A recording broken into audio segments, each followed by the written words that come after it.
Halo guys, selamat datang di YouTube channel gue. Kenalin, nama gue Michael.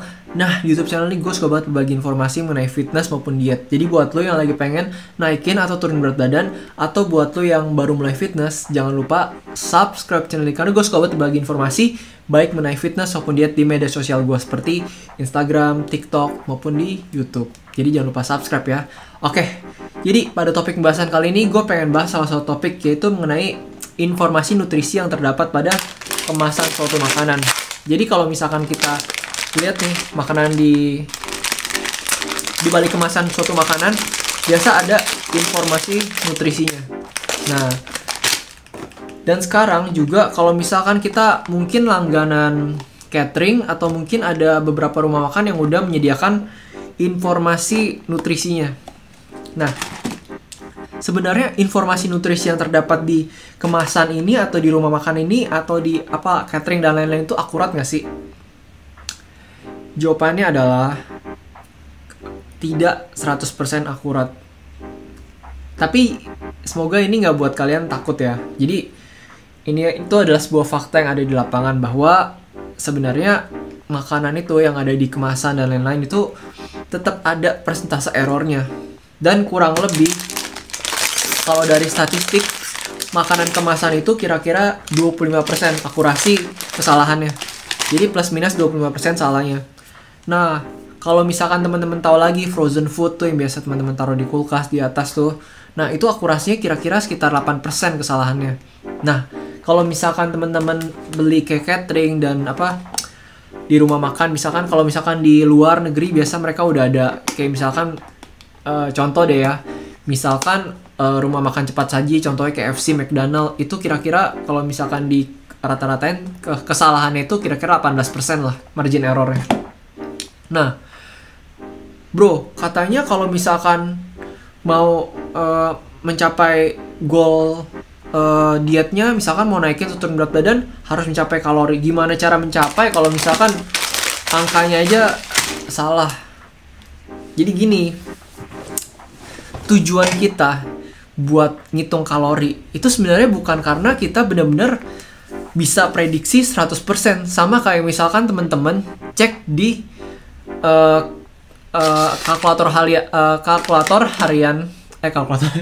kalkulator yang buat ngitung kebutuhan kalori harian teman-teman, dimana kalau misalkan teman-teman lihat perhitungannya itu menggunakan yang pertama adalah berat badan teman-teman, tinggi badan teman-teman, terus teman-teman tuh cowok apa cewek, sama yang terakhir adalah teman-teman itu umurnya berapa.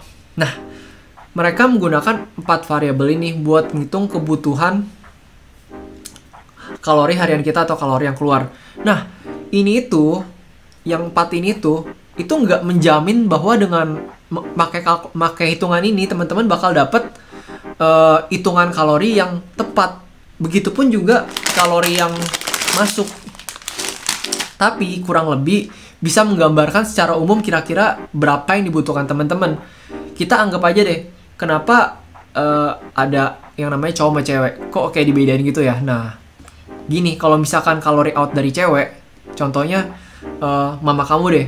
Mama kamu dibandingin papa kamu, kalau misalkan papa kamu disuruh angkat beban, disuruh naikin massa otot, maka massa otot papa kamu akan lebih banyak karena pria. Itu ingat hormon testosteron itu lebih tinggi. Nah, terus bro, kenapa ada umur? Begini, semakin kita muda, jumlah massa otot rata-ratanya itu lebih tinggi daripada orang yang tua. Karena jangan lupa, kalau misalkan semakin tua kita, maka otot akan menyusut.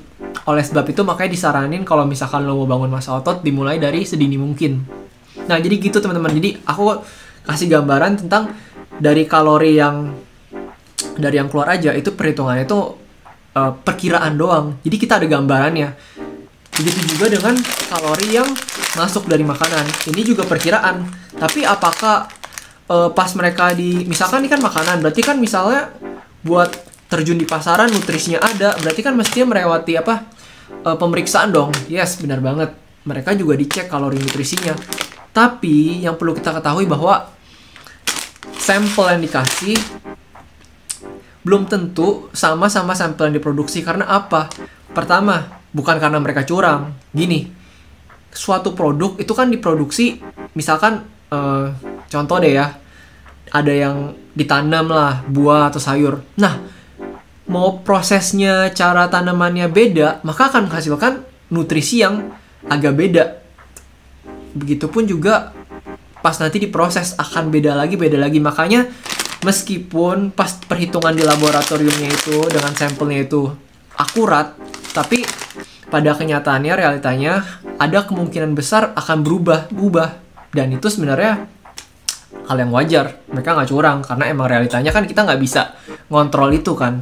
Tapi variabel yang tadi dibilang itu ya kembali lagi. Sebenarnya jadi yang aku mau tegasin di sini bukan buat temen-temen nggak ngitung kalori. Jangan salah dulu. Jadi tujuannya aku kasih tau ini adalah bahwa kita itu mau kalori yang masuk atau kalori yang keluar itu perkiraan doang. Jangan sampai stres cuman gara-gara kalori doang. Karena kembali lagi ini cuman perkiraan. Tapi selama teman-teman mendapatkan goal yang teman-teman inginkan, teman-teman udah berada di kalori defisit berdasarkan perhitungan teman-teman, dan juga teman-teman mengalami penurunan berat badan, artinya teman-teman udah mencapai goal teman-teman, udah melangkah ke arah goal yang teman-teman inginkan. Begitu juga yang pengen naikin berat badan. Kalau misalkan dirasa dengan perhitungan teman-teman akhirnya naik berat badan, akhirnya teman-teman udah melakukan perhitungan yang tepat. Jadi di sini yang aku mau garis bawahi adalah gak masalah bungkus ini informasinya salah. Gak masalah kalau misalkan catering kamu angkanya juga salah. Dan juga nanti akan aku bahas di video berikutnya bahwa ngitung kalori itu juga bukan buat semua orang. Oleh sebab itu sebenarnya tanpa ngitung kalori pun sebenarnya kamu bisa mencapai tubuh yang kamu inginkan. Yaitu kalau mayoritas orang ingin menurunkan massa lemak lah ya, sama menaikkan massa otot. Jadi gitu teman-teman.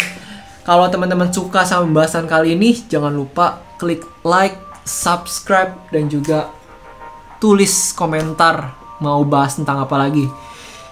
Kalau gue ada waktu, dan kalau misalkan teman-teman banyak memberikan engagement, dan akhirnya YouTube mendukung algoritmanya buat channel gue, bisa berkembang dan gue akan lebih rajin lagi. Oke teman-teman, thank you yang udah nonton. See you on next video.